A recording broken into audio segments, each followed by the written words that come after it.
Kagat na ang dilim ng mga sandaling yon. Naghahanda kami ng anak kong si Sammy para sa aming magiging hapunan. Kakain kami ng maaga upang maaga ring makatulog. Ganon sa probinsya, lalong-lalo na sa aming baryo na kung tawagin ay Baryo Sungay Usa. Kung bakit ganon ang tawag? Dahil ayon sa kwentong alamat ay dating pinamamahayan ng maraming usa ang aming baryo.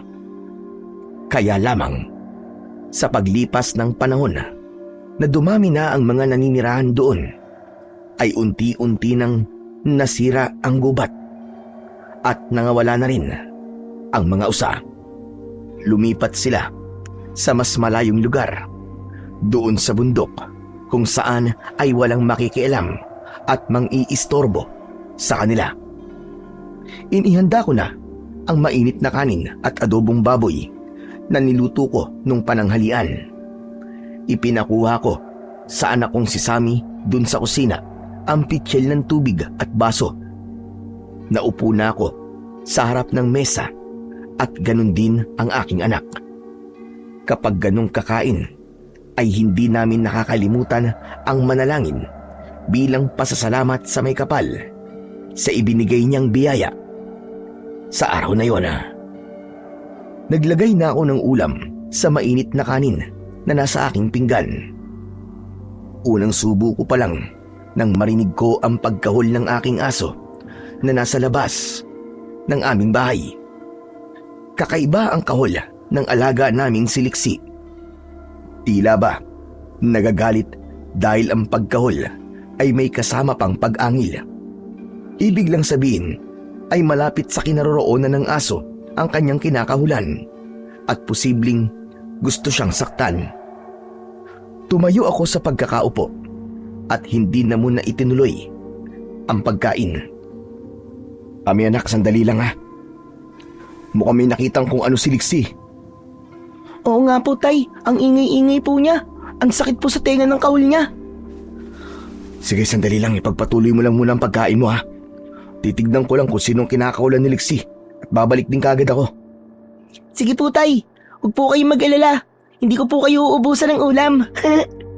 Aba dapat lang, dahil yung braso mong uulamin ko kapag nilantakan mo lahat ng ulam. Sabi ko nga po sa inyo, hindi ko naman po uubusin eh. Napangiti na lamang ako at iniwan na si Sammy.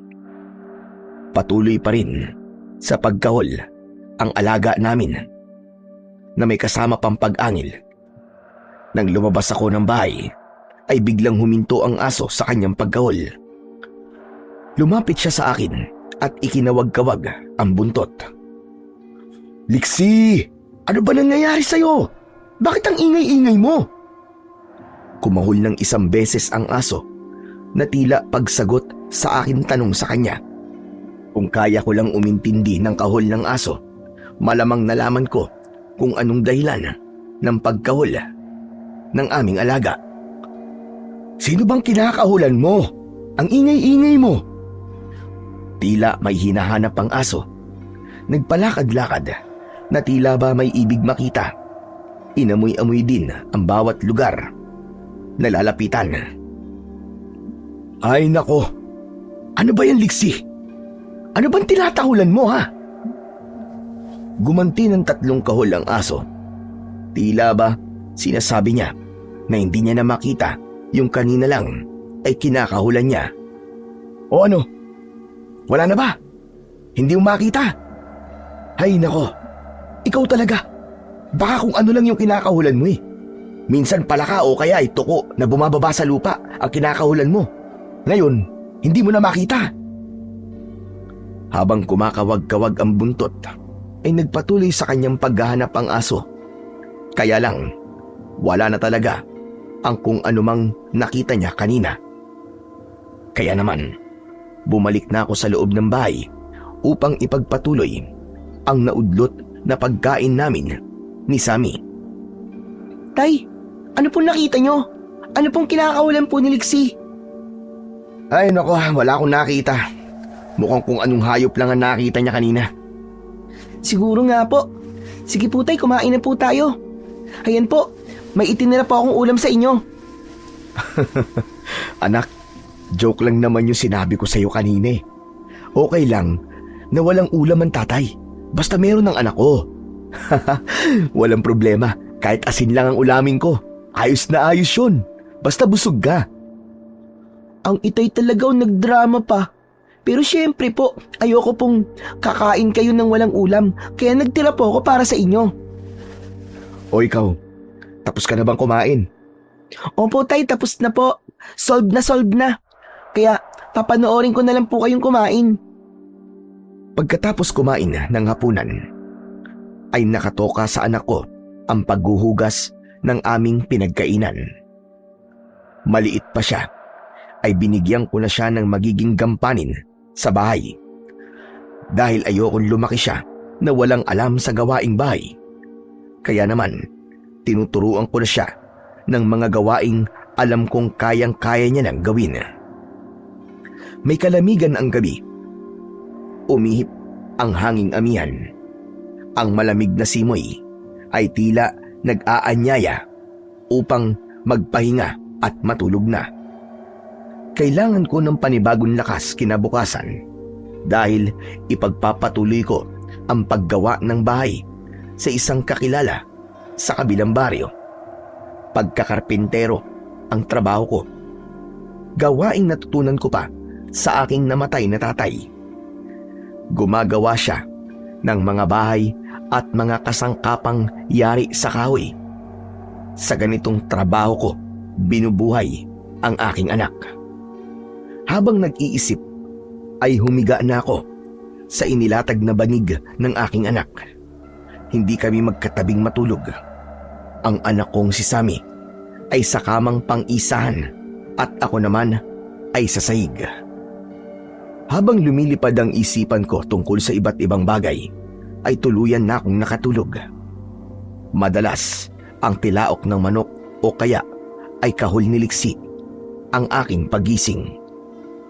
Kaya lamang, iba ng umagang yon dahil nagising ako sa malakas na sigaw ng anak kong si Sammy. Bigla kong napabangkawas mula sa pagkakahiga. Boses ni Sammy yun ah! Wala siya sa kamang tinutulugan niya. Boses ng anak ko, narinig kong yun.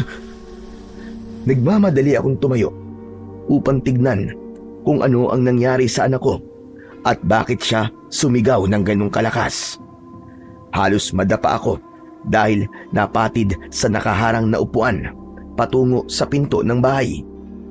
Noon ko lang kasi narinig na sumigaw ng ganon kalakas si Sammy at ramdam ko ang matindi niyang takot.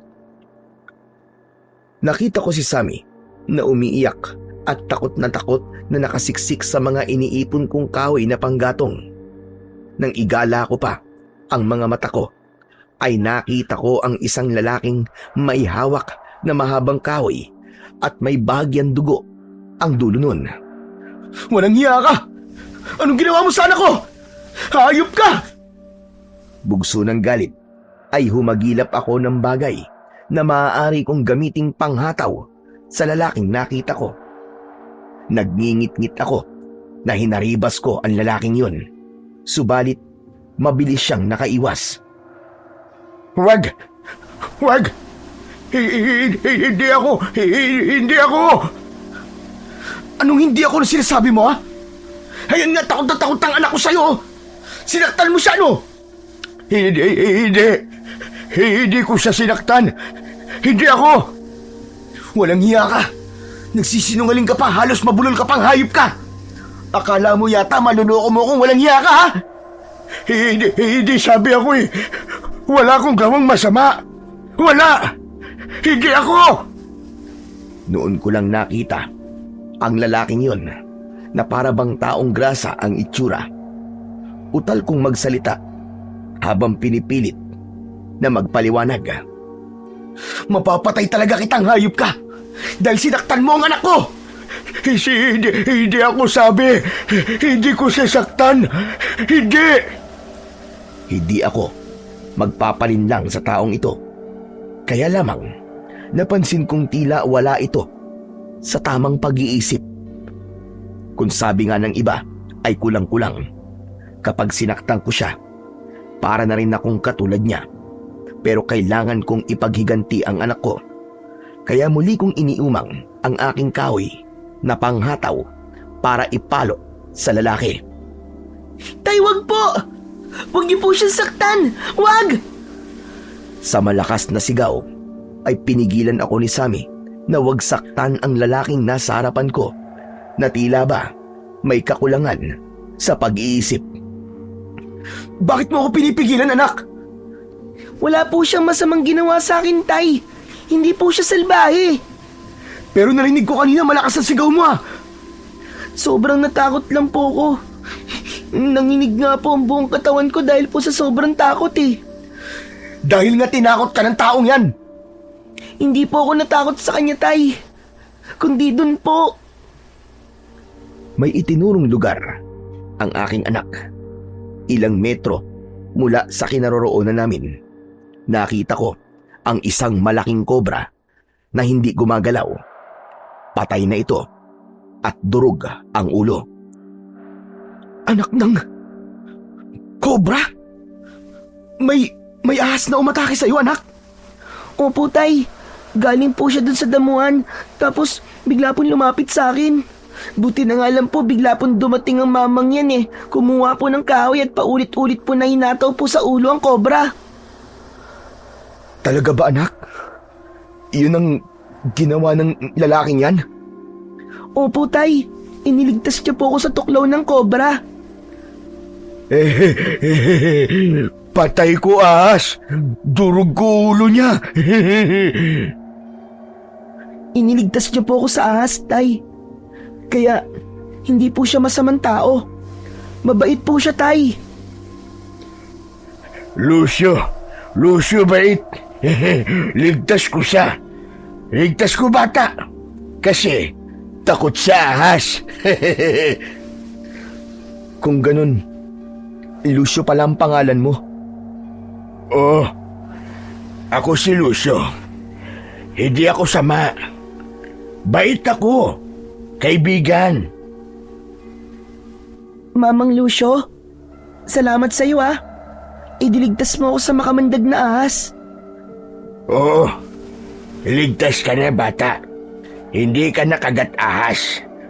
Patay ko siya. Kita mo, di ba? Oo, nakita ko nga. Mamang Lucio, ako nga pala si Sammy. At siya naman ang tatay ko. Rading ang pangalan niya. Lucio, pasensya ka na sa akin kanina, ha? Muntik na kitang saktan. Yun naman pala, iniligtas mo pa ang anak ko. Lucio, galitas. Masama siya. Kampun aswang. Oo, masama nga ang ahas. Alaga nga ng aswang. Totoo po bang sinasabi niya, Tay? Alaga po ng aswang ang mga ahas? Ay, hindi ko rin alam, anak eh. Pero mahirap paniwalaan tong si Lucio. Dahil nakikita mo naman siguro, parang meron siyang problema sa pag-iisip eh. Oo nga po, Tay. Pero nararamdaman ko po na mabait po siya tao. Tama. Lucio bait. Galit ahas. Siya nga pala, Lucio. Ngayon lang kita nakita dito sa baryo ng Sungay Usa.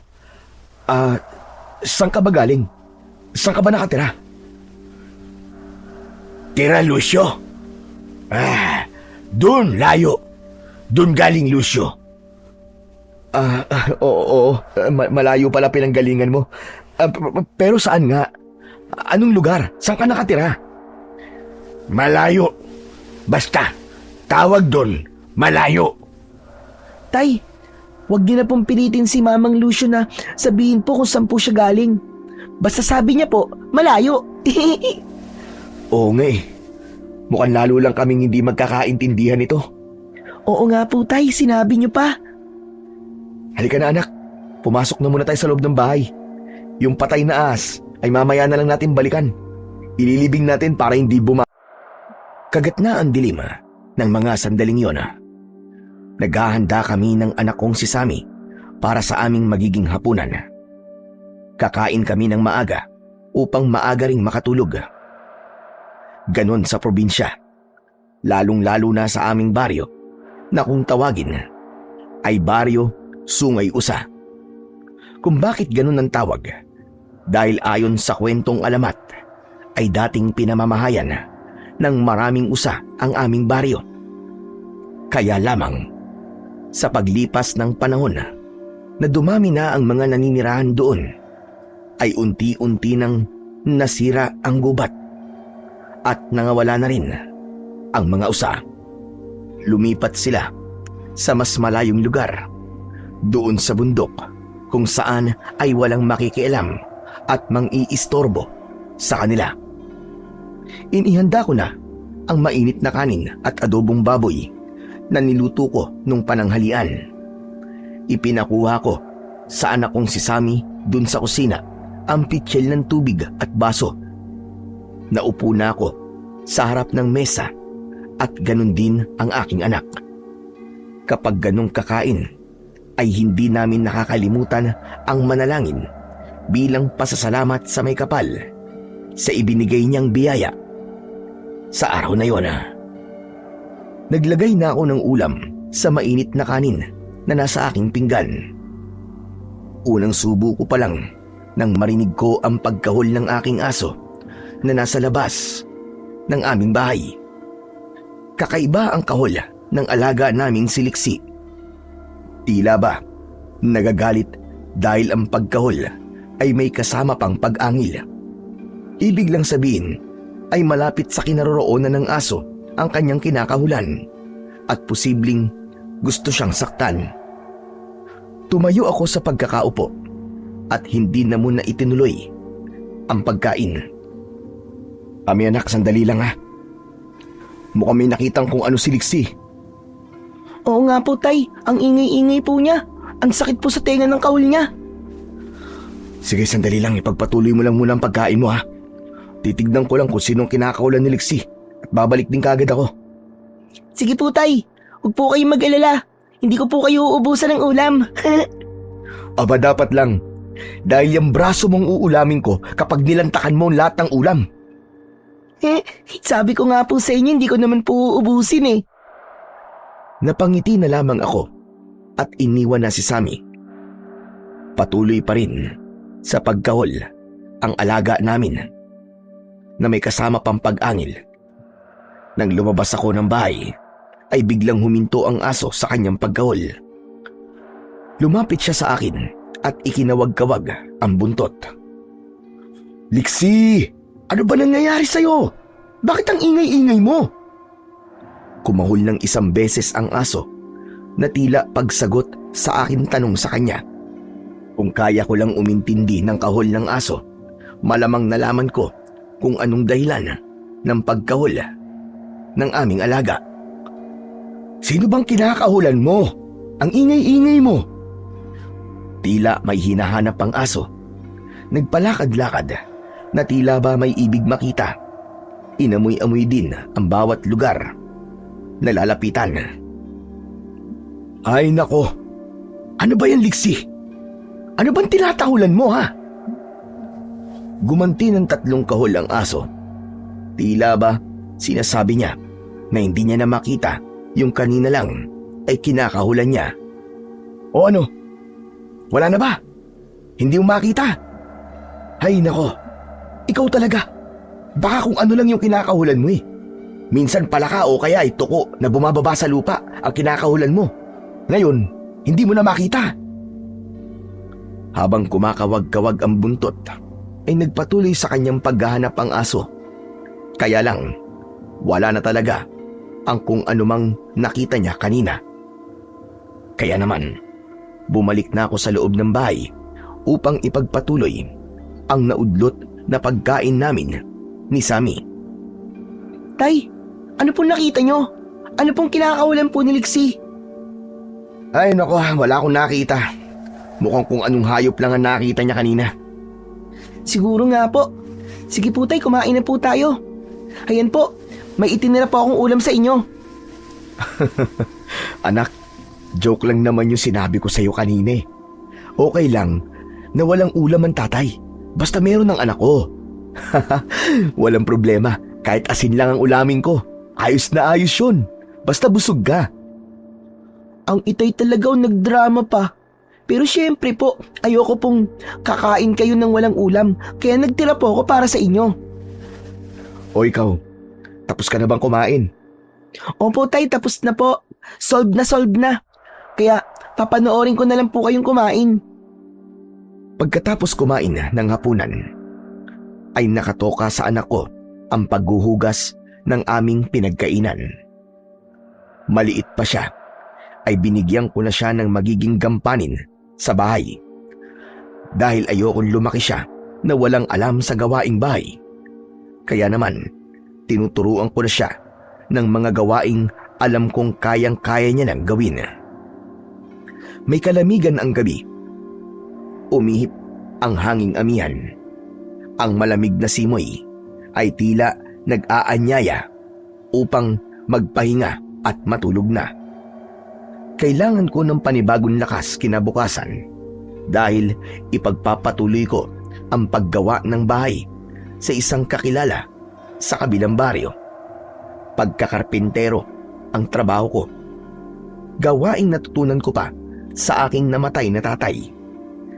Gumagawa siya ng mga bahay at mga kasangkapang yari sa kahoy. Sa ganitong trabaho ko, binubuhay ang aking anak. Habang nag-iisip, ay humiga na ako sa inilatag na banig ng aking anak. Hindi kami magkatabing matulog. Ang anak kong si Sammy ay sa kamang pang-isahan at ako naman ay sa sahig.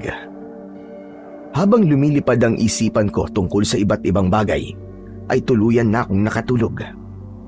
Madalas, ang tilaok ng manok o kaya ay kahol ni Liksi ang aking pagising.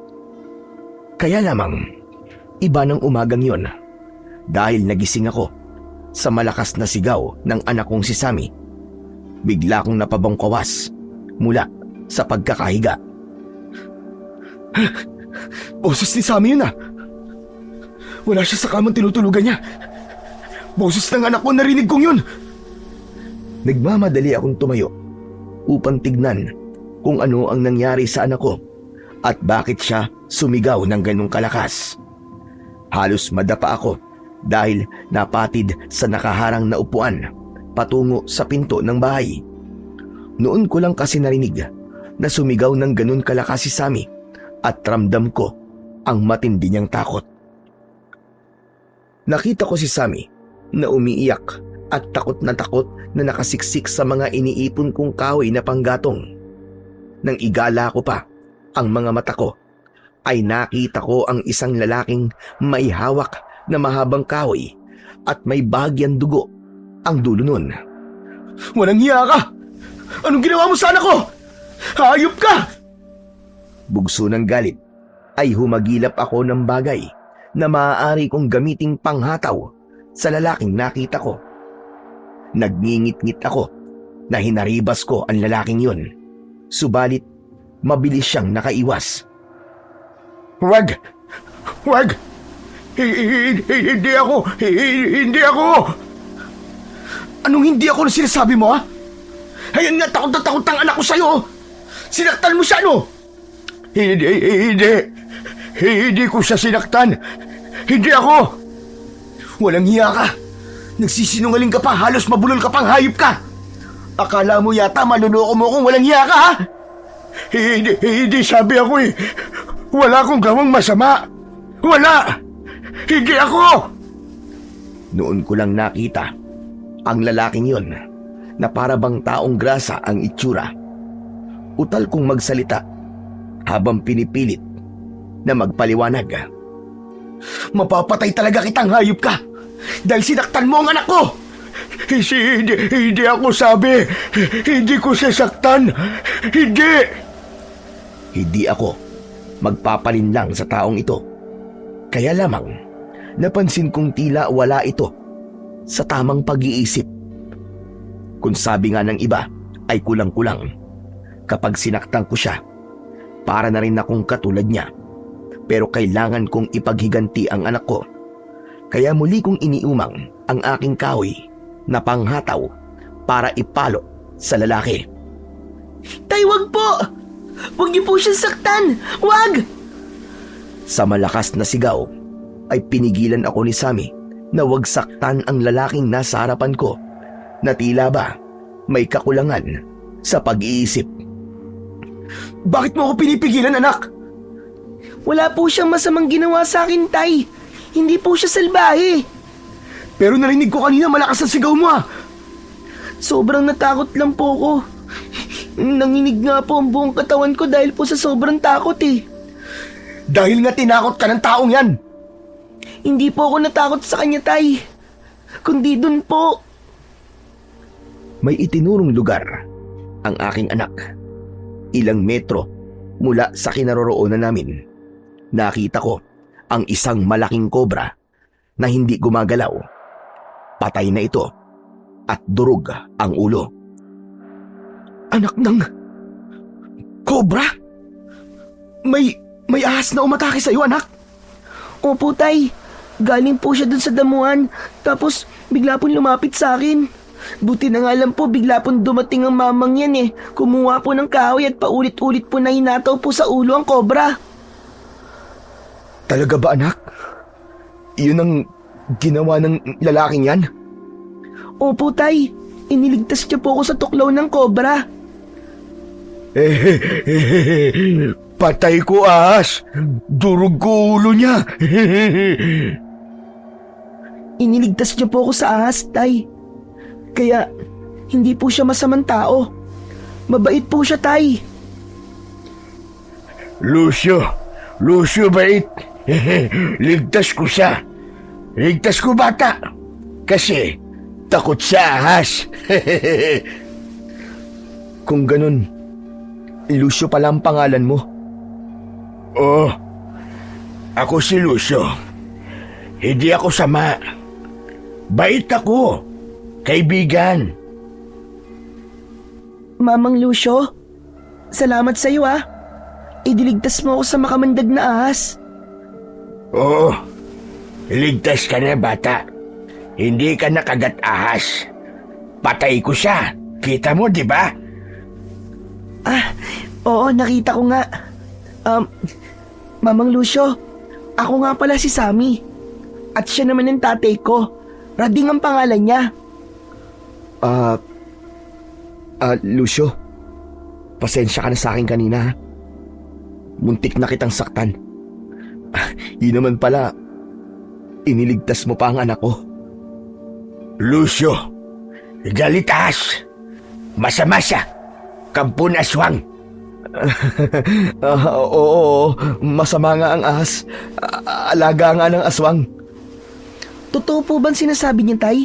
Alaga po ng aswang ang mga ahas? Ay, hindi ko rin alam, anak eh. Pero mahirap paniwalaan tong si Lucio. Dahil nakikita mo naman siguro, parang meron siyang problema sa pag-iisip eh. Oo nga po, Tay. Pero nararamdaman ko po na mabait po siya tao. Tama. Lucio bait. Galit ahas. Siya nga pala, Lucio. Ngayon lang kita nakita dito sa baryo ng Sungay Usa. Saan ka ba galing? Saan ka ba nakatira? Tira, Lucio. Doon, layo. Doon galing, Lucio. Oo. Malayo pala pinanggalingan mo. Pero saan nga? Anong lugar? Saan ka nakatira? Malayo. Basta, tawag doon, malayo. Tay, wag niyo na pong pilitin si Mamang Lucio na sabihin po kung saan po siya galing. Basta sabi niya po, malayo. Oo nga eh. Mukhang lalo lang kaming hindi magkakaintindihan ito. Oo nga po, Tay, sinabi niyo pa. Halika na anak, pumasok na muna tayo sa loob ng bahay. Yung patay na ahas ay mamaya na lang natin balikan. Ililibing natin para hindi bumaho. Maghahanda ako ng pagkain natin. Ha? Pagkain? Meron kayong pagkain? Lucio, gusto mo ng pagkain? Lucio gusto pagkain eh. Gutom Lucio eh. Mahaba nilakad galing malayo. Tay, mukhang gutom nga po si Lucio. kawawa naman po siya. Hindi bali anak, ipaghahanda natin siya ng pagkain. Pumasok kami ng aking anak sa aming bahay. Isinama na rin namin si Lucio. Kakaiba man kung kumilos at magsalita si Lucio. Pero sa ipinakita niya at ginawa niya para sa anak ko, ay natitiyak kong isa siyang mabuting tao. Yun nga lang, may diferensya sa pag-iisip. Pero sa kabila nun, ay lumitaw pa rin ang kabutihan niya. May naitabi akong tinapay na munay, kaya yun muna ang aming naging almusal. Nagprito ako ng 3 piraso ng itlog para ipalaman sa tinapay. Halos hindi na nginunguya ni Lucio ang tinapay na binigay ko sa kanya. Pagkatapos kagatin ay lunok kagad. Katunayan na talagang gutom na gutom siya. Naaliw na lamang kami ni Sammy na panoorin si Lucio sa kanyang ginagawang pagkain. Pagkatapos kumain ay nagpaalam si Lucio, kaya hinayaan ko na lang siya. Naisip ko na baka babalik na siya sa lugar kung saan siya galing, na ayon sa kanya ay malayo. Kaya lang, nang sumunod na araw ay narinig ko na may inaangilan si Liksi na naroon sa silong ng aming bahay. Nang tignan ko, ay nakita ko si Lucio. Siya ang tinatahulan ng aking alagang aso. Oh! Lucio! Hoy Lucio, anong ginagawa mo dyan? Lucio, tulog. Dito silong bahay. Ano? Bakit dyan ka natutulog? Wala bahay, Lucio eh. Akala ko ba uuwi ka na dun sa malayo? Ayoko na balik dun malayo. Paano ka ngayon? Saan ka titira? Agad niyang itinuro ang silong ng bahay ko. Doon na lang daw siya titira. Kawawa naman pala ang kalagayan ng taong ito. Kapos na nga sa pag-iisip. Hindi pa alam kung saan titira. Dahil may utang na loob ako sa kanya sa ginawa niyang pagliligtas sa anak ko. Kaya naman, inalok ko na lang siya na tumuloy sa kamalig malapit sa bahay namin. Isinama ko siya roon. O hayan ha. Dito ka titira, Lucio. Dito? Dito titira, Lucio? Oo. Gusto mo ba? Oo, gusto, Lucio. Meron na ako bahay. Bait mo. Salamat, Rading. Buti naman. Natandaan mo pala ang pangalan ko. Oo, alam ko na. Ikaw, tatay ni Sammy. Kaibigan ko yun eh. Tama. At huwag kang mag-alala. Kung anong pagkain namin, yun din ang pagkain mo. May pagkain na rin, Lucio. Salamat. Oo, pero pwede ba akong makiusap sa'yo, Lucio? Kasi iba na ang amoy mo eh. Parang matagal ka nang hindi naliligo. Masahol ka pa sa imbornal. Lucio baho, hindi ligo. Oo, kaya nga dapat maligo ka. Ayun oh, tignan mo. Nakikita mo ba yung poso ng tubig? Pwede kang maligo dun. Ayaw. Lamig eh. Okay lang yan, Lucio. Mawawala naman yung mabahong amoy mo. Babango ka. Bango, Lucio? Sige, Lucio, liligo na. O sige na, pumunta ka na sa poso at dadalang kita ng sabon at damit na pamalit mo. Sumunod si Lucio sa sinabi ko sa kanya. Nauna na siyang nagpunta sa poso at binombahan niya na yon para lumabas ang tubig. Dinalhan ko siya ng sabon at damit na maisusuot pagkatapos niyang maligo. Tuwang-tuwa naman si Sammy nang makitang bagong paligo si Lucio.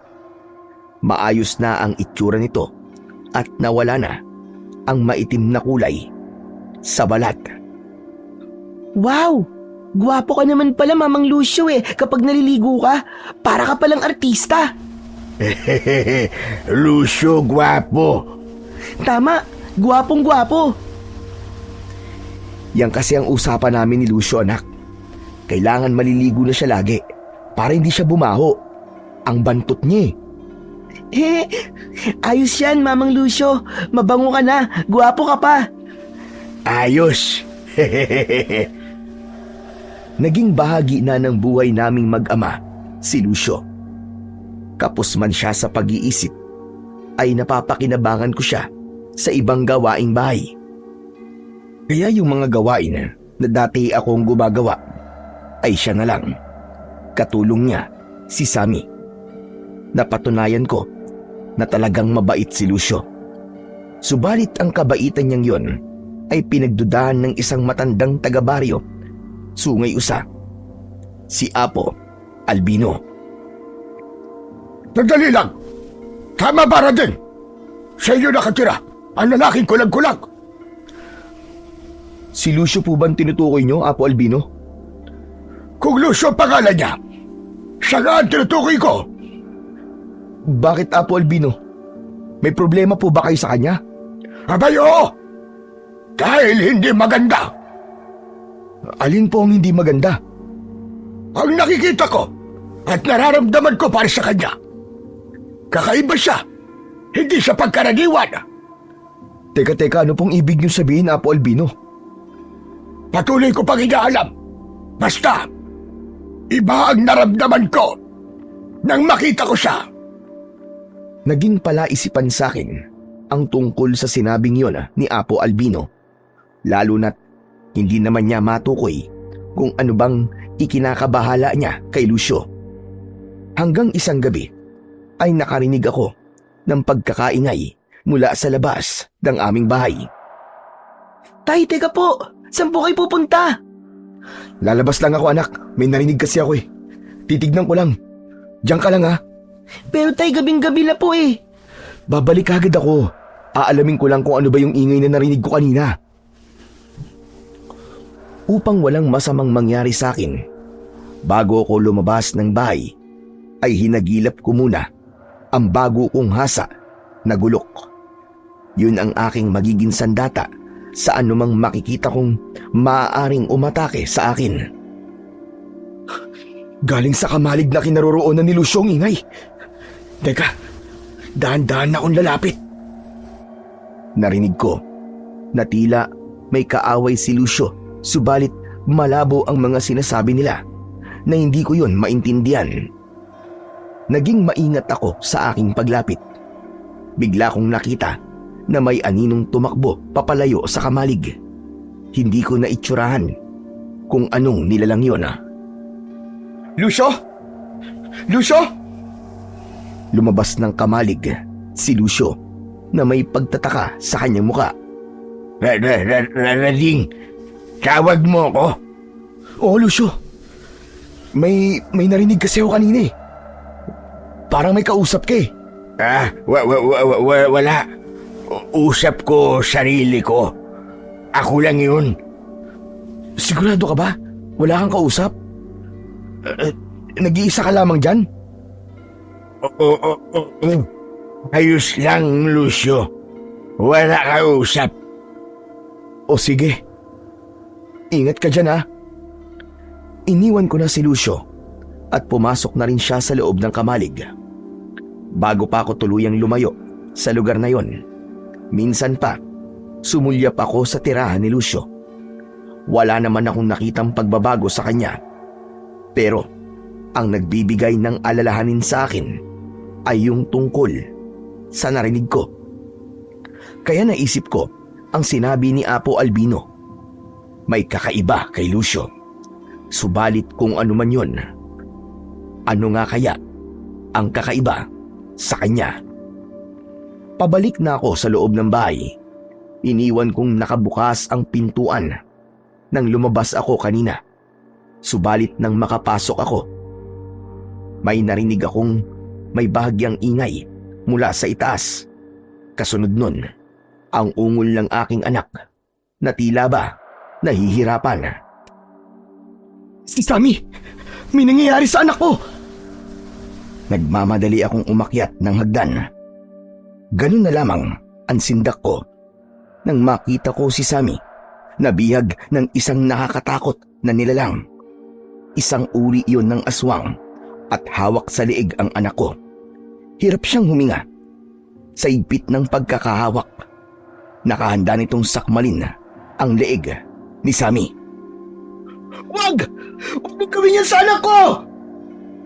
Hindi natuloy ang pagsakmal ng aswang sa leeg ng anak ko at nilingon niya ako. Nakita niya ang hawak kong matalas na itak na handa kong ihataw sa aswang. Kaya binitiwan niya ang aking anak at sinugod ako. Walang hiya kang aswang ka! Ang kapal ng mukha mo! Dito pa mismo sa loob ng pamamahay ko! Hindi ka sasadway ng matalas kong gulo! Paulit-ulit kong iwinasiwas sa nakakatakot na aswang ang tangan kong sandata. Nagagawa ko siyang sugatan, kaya lamang ay para bang baliwala lang yun sa kanya. Anak ng putya! Hindi niya iniinda ang sugat sa kanyang katawan! Paano ko lalabanan ng aswang na to? Nag-aalala ko para sa kaligtasan ng aking anak. Paano ko lalabanan ang isang aswang na tila hindi nasasaktan kahit nagawa ko pang sugatan? Tay! Mag-iingat po kayo! Mapanganib po ang aswang! Kaya ko to, anak! Hindi ako papayag na gawa niya tayo ng masama! Mapapatay ko muna siya! Pilit kong pinalalakas ang loob ko at ipinapakita ko sa aking anak na kakayanin ko ang aswang. Paraan ko yun upang hindi siya matakot. Kaya muli ko siyang hinarap. Subalit tila nakikipaglaro lang siya sa akin at tinatawanan pa ang bawat paghataw ko sa kanya gamit ang aking matalas na gulok. Nakakaloko ang aswang na to, ha? Ano ba dapat kong gawin sa kanya? Nakita kong huminto ang aswang sa pag-atake sa akin. Wari ba'y kumukuha siya ng buwelo. Pinagmamasdan niya ako mula ulo hanggang paa. Sa kabigla niyang itinaas ang kanyang dalawang kamay na nakaumang sa akin ang matatalas na mga kuko. Inilabas din niya ang kanyang mga pangil. Nakadama ko ng takot pero mahigpit pa rin ang pagkakahawak ko sa itak na sandatang gamit ko. Bahala na. Diyos ko, huwag mo akong pababayaan. Kailangan pa ako ng anak ko. Pasugod na sa akin ang aswang. Nang makita ko mula sa pinto ng bahay, ay nagmamadaling pumasok si Lucio. Wag mo siyang saktan! Tumigil ka! Halimaw ka! Sa madiin at mataas na boses ni Lucio, ay nakita kong hindi gumalaw sa kanyang kinatatayuan ang aswang. Nakatingin lang ito kay Lucio. Hindi ka dapat nandito. Umalis ka rito. Kampo ng dilim. Hindi pa rin gumalaw sa kanyang kinatatayuan ang halimaw. Nangangamba ko sa susunod na mangyayari. Baka si Lucio naman ang atakihin ito. Nang humakbang papalapit si Lucio sa aswang, nakita ko ang paghakbang din ng aswang, subalit papaurong yun. Bago pa siya ganap na malapitan ni Lucio, ay tumalon sa bintana ang aswang. Tumakbo itong papalayo hanggang sa mawala sa kadiliman. Hindi ako makapaniwala at ipinagtaka ko ang ikinilos ng aswang. Napaisip ako, takot nga kaya ang aswang na yon kay Lucio? Kung takot nga ito, ay ano ang dapat niyang katakutan sa isang taong kapos sa pag-iisip? Agad kaming nilapitan ni Lucio. Nang makaalis ang aswang, nakita ko sa mukha niya ang pag-aalala. Okay ka lang ba, Rading? May masakit ba sa'yo? Wala, Lucio. Ikaw, Sammy, kaibigan, saktan ka ba ng masamang aswang? Saktan ka?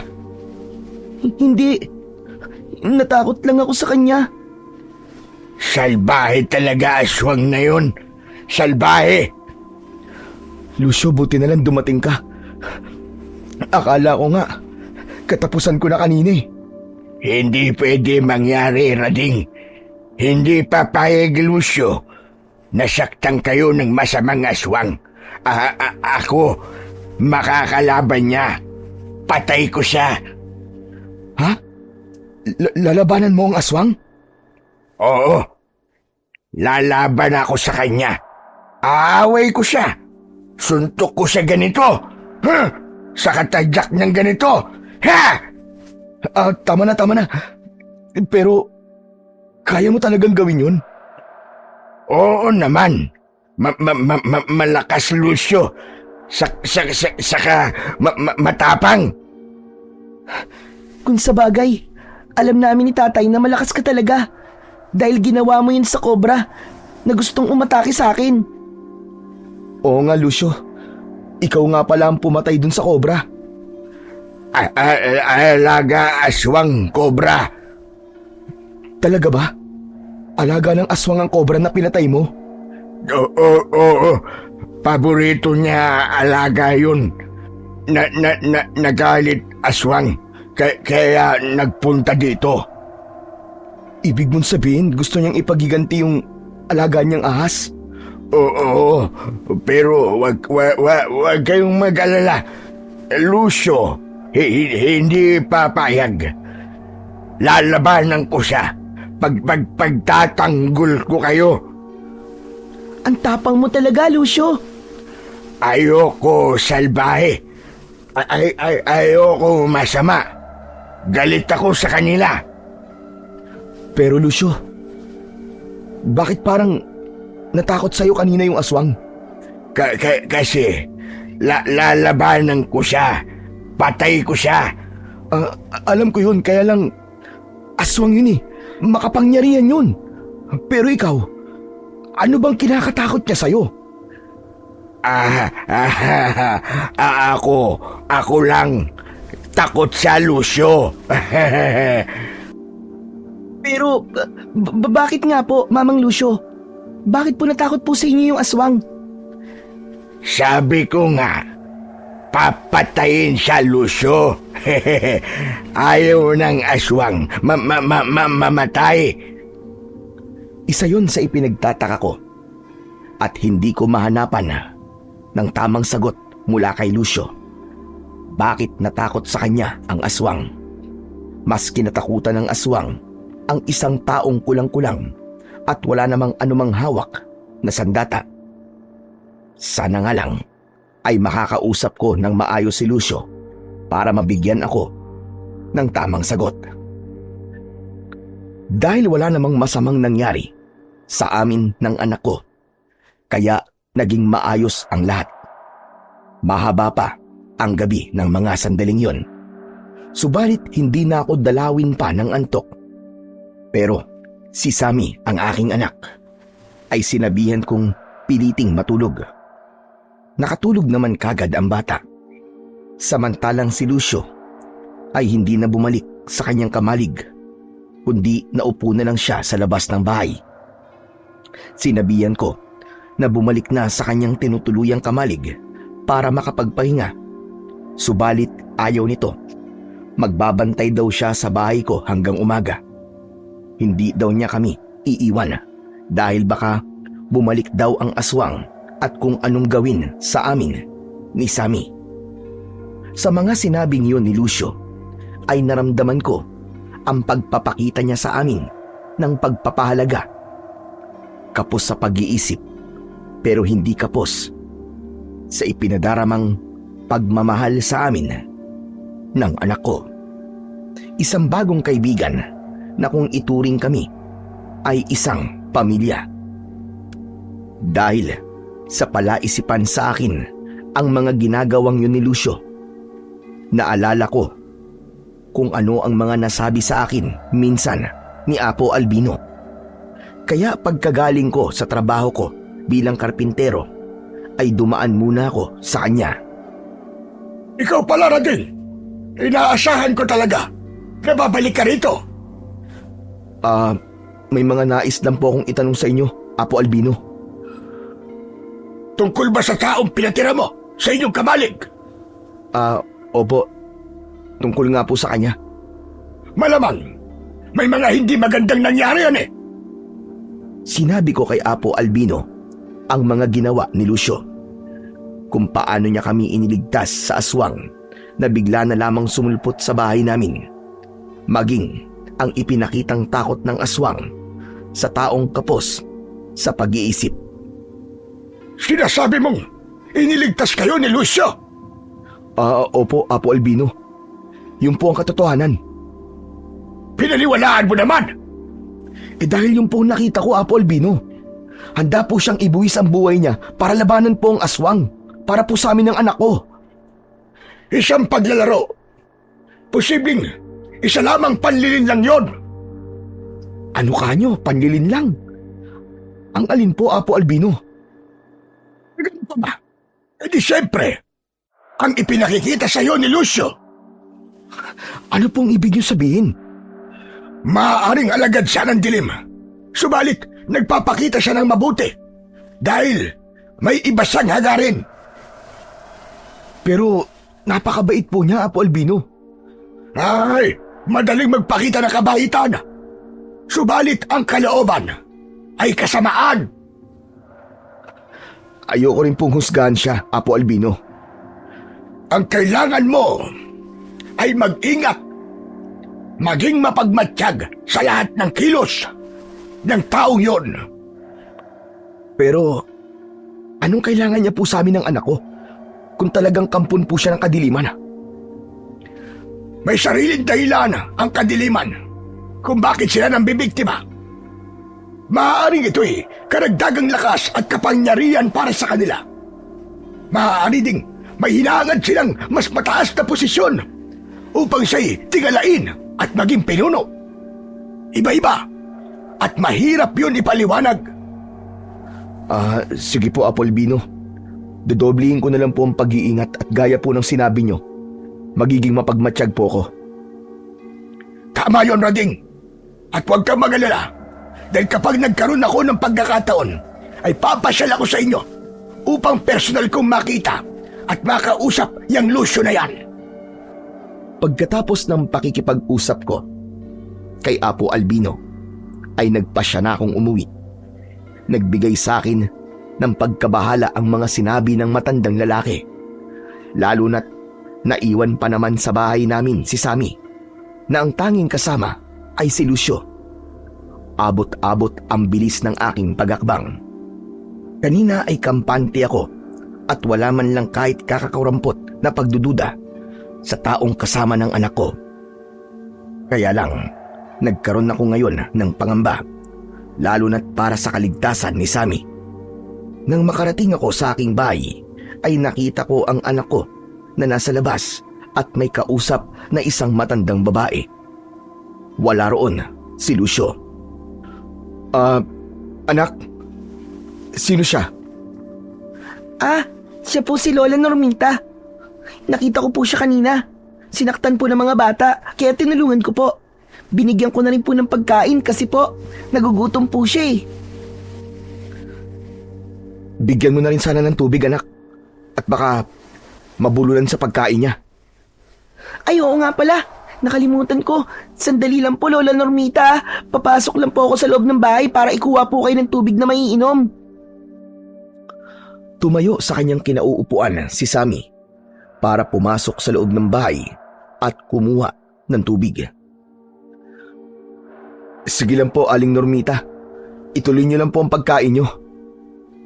Salamat sa inyo. Mabait ang anak mo. Tinulungan niya ako at pinakain. Opo, yun po kasi ang turo ko sa kanya, ang maging mabait at matulungin. Pasensya na kayo kung naistorbo ko kayo. Wala po yun. Hindi ko alam kung paano ko magagantihan ang kabutihan niyo sa akin. Naku, wala po yun, Lola. Masaya po kami ni Sammy na makatulong po sa mga tao, lalo na po yung nagugutom at nangangailangan po talaga ng tulong. Mapalad ka sa anak mo, Rading. alagaan at ingatan mo siyang mabuti. Opo, mahal na mahal ko po ang anak ko. Lola Normita, heto na po ang tubig nyo. Tapos na rin po pala kayong kumain. Oo, masarap ang pagkain ibinigay mo sa akin. Kanin at pritong isda. Buti naman po, nagustuhan nyo po, Lola. Aling Normita, saan po ba kayo nakatira? Gusto niyo po bang iatid ko na po kayo? Baka mahirapan po kayong umuwi. Hindi na, Rading. Kaya ko nang umuwi. Bakit nga po pala napadpad kayo dito sa sungay ng Usa? Meron lang akong hinahanap. Sino po? Baka may maitulong po ako. Salamat na lang. Pero, sa akin na lang yun.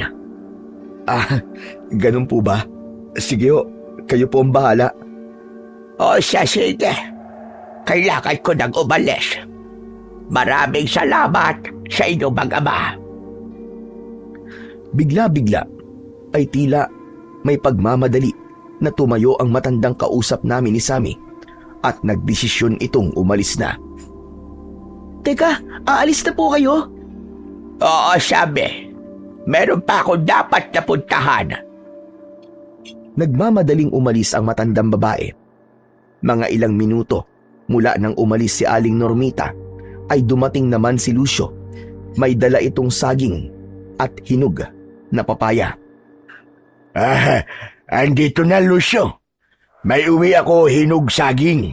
Saka hinog na papaya. Para sa'yo, kaibigan ko, Sammy. At sa'yo din, Rading. Kasi, bait kayo sa akin. Bakit ngayon ka lang, Mamang Lucio? Saan ka po ba galing? Yan. Hanap ako prutas. Habang kausap ni Sammy si Lucio, ay hindi ko naiwasang titigan ito mula ulo hanggang paa na napansin naman niya. Bakit ka sa akin tingin, Rading? Ayaw mo ba dala ko prutas? Sarap yan. Tamis. Hinog na. Tay, bakit ganyan po kayo makatingin po kay Mamang Lucio? Ha? Wala anak. Napatitig lang ako sa kanya. Sige na. Kain na natin. Dala ko prutas. Mamaya na lang po, Mamang Lucio. Pagkatapos po natin kumain ng hapunan. Siya nga pala, kanina po meron po kaming tinulungang matandang babae. Si Lola Normita po. Kaya lang umalis na siya eh. Matandang babae? Pangalan Normita? Ibig mo sabihin, andito siya kanina? Opo, bakit? Kilala niyo po ba siya? Ha? Ewan. Teka, Lucio. Bakit ewan ko ang sagot mo? May kakilala ka bang ganun din ang pangalan? Ewan ko. Basta marami pangalan ganun. Oo nga naman po, Tay. May mga pare-pareho po kasi ng pangalan.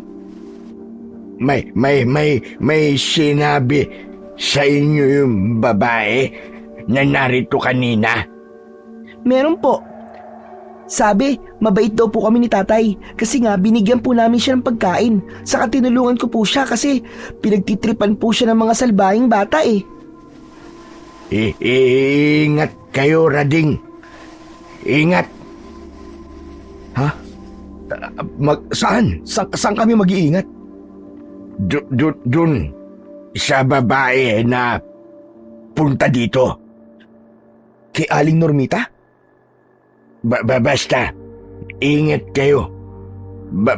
Baka masama siya. Pero wala siyang ginawa sa amin, Mamang Lucio. Mabait nga po siyang kausap eh. Basta, ingat kayo. Ingat kayo sa kanya. Naging palaisipan uli sa akin ang mga sinabi ni Lucio. Kung sinabi sa akin ni Apo Albino, mag-ingat ako kay Lucio. Ngayon naman ay pinag-iingat ako ni Lucio sa matandang babae na nakilala namin ni Sammy. Talagang nahihiwagaan ako at nagtataka sa mga nangyayari. Sino ba si Lucio at si Aling Normita? Bakit mula nang nakilala ko ang mga taong ito ay nagkaroon ako ng pangamba at pag-aalala? Sino ba ang mga nilalang na ito na dumating sa buhay namin ng anak ko?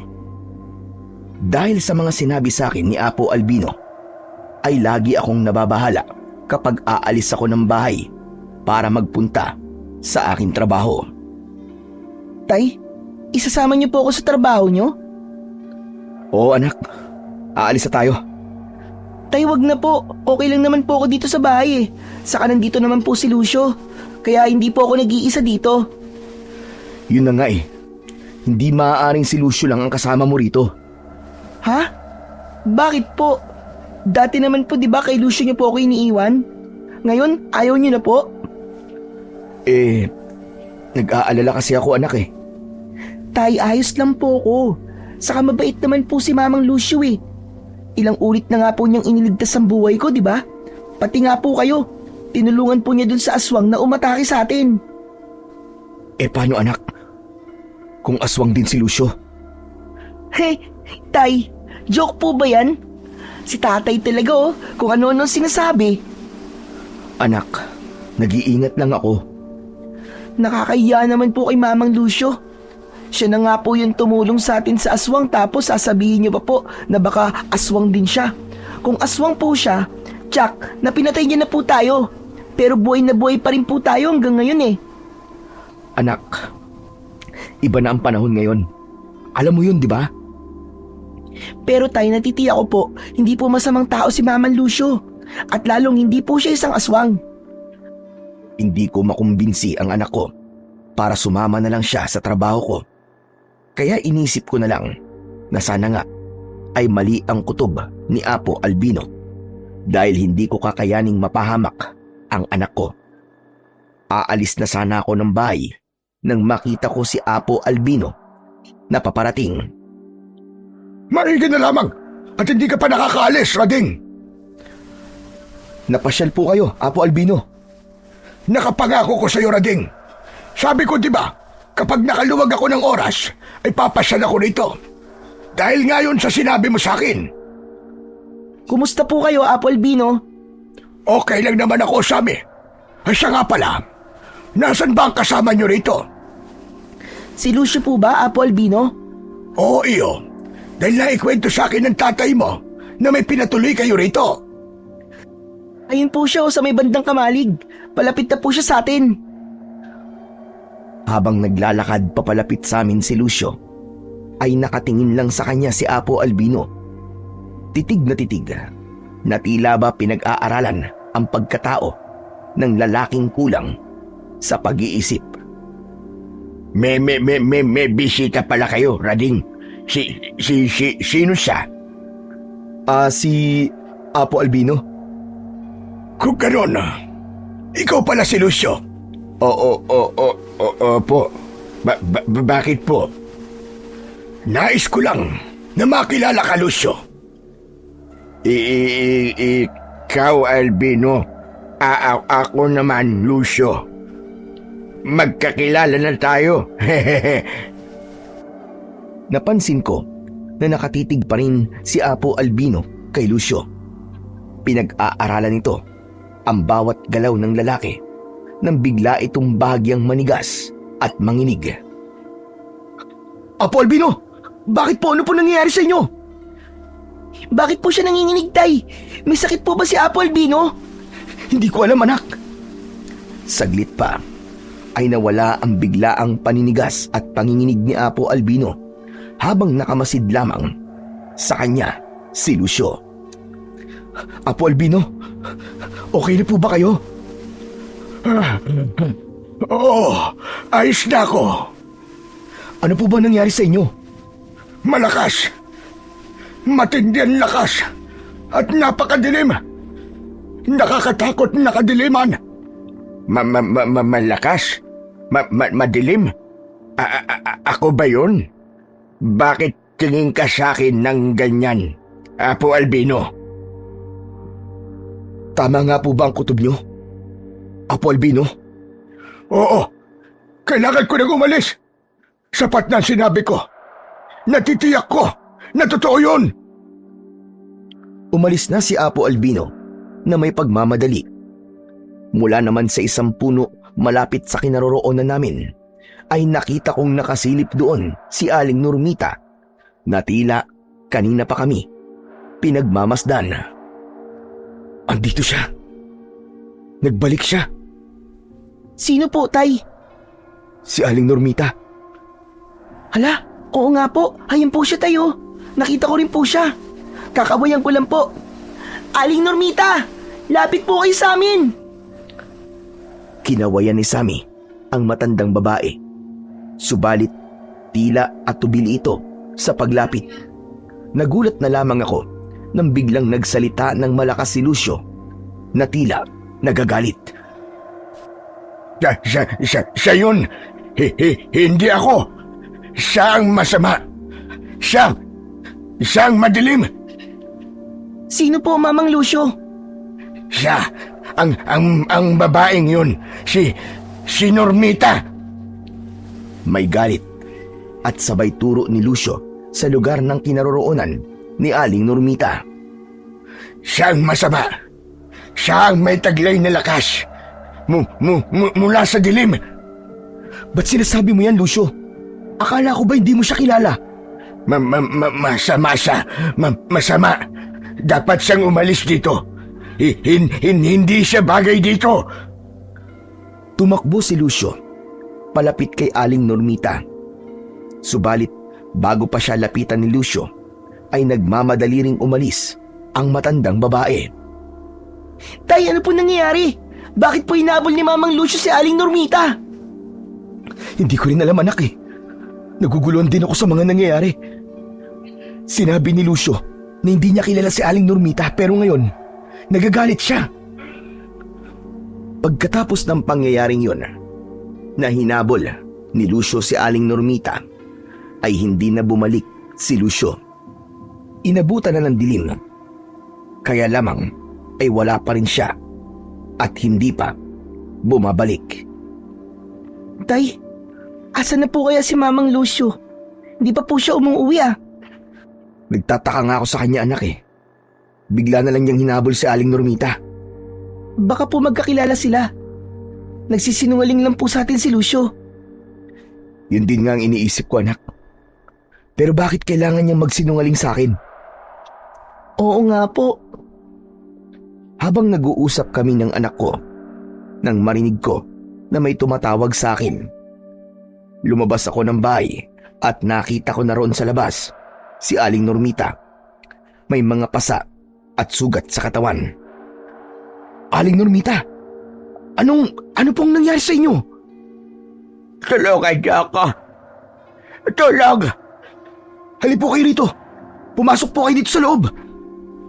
Naku, kawawa naman po si Aling Normita. Bakit po kayo nagkaganyan?